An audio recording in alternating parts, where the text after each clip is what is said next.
We're here at the Emerald Lakes, Gold Coast, for the 2017 Champion of Nations Remote Control Lasers. And I have Peter O'Grady, Secretary of the club.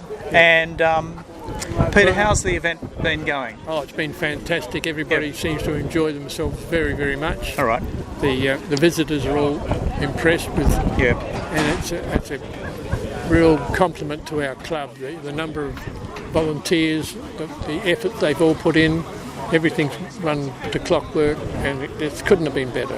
Yeah. The only problem that we may have would be the weather, and we couldn't control that. Well, it was a testing 3 or 4 days with up to 20 knots blowing on some days with the D rigs out.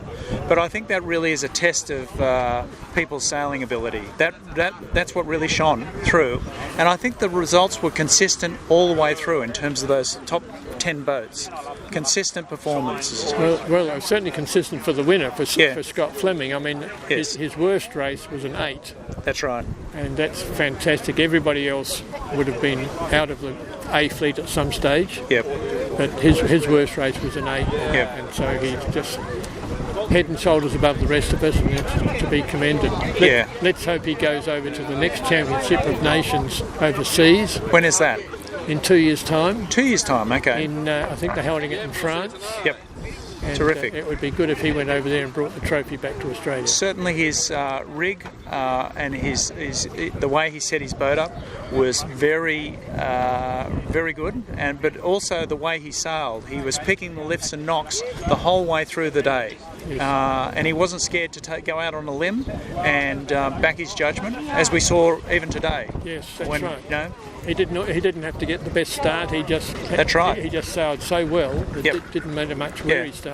And I think that's what all sailing is about. With the lasers in particular, it's a strict one design boat. There's very little difference in the boat speeds. Right. You know, it comes down to how you actually sail the boat and how you pick those lifts and knocks and your seamanship on the day. Yes.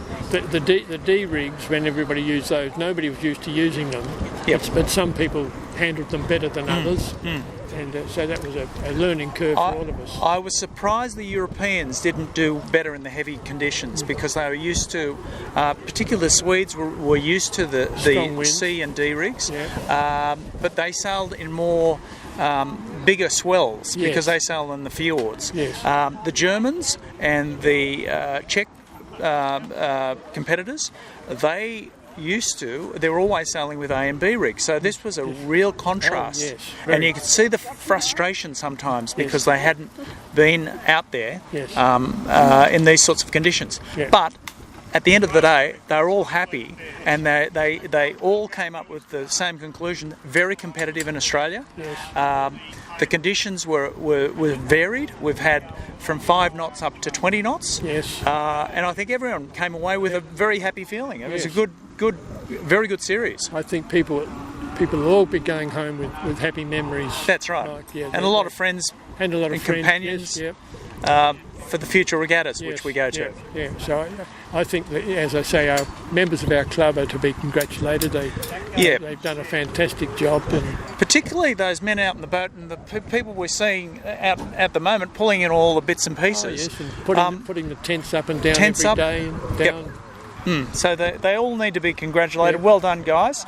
And until the next event in 2 years' time, keep sailing, have fun, and thank you, Peter. Okay, thank you, Mike. Enjoy the afternoon. Thank you very much. And the celebrations. Yes, we will. Thanks, Mike. Okay, bye-bye.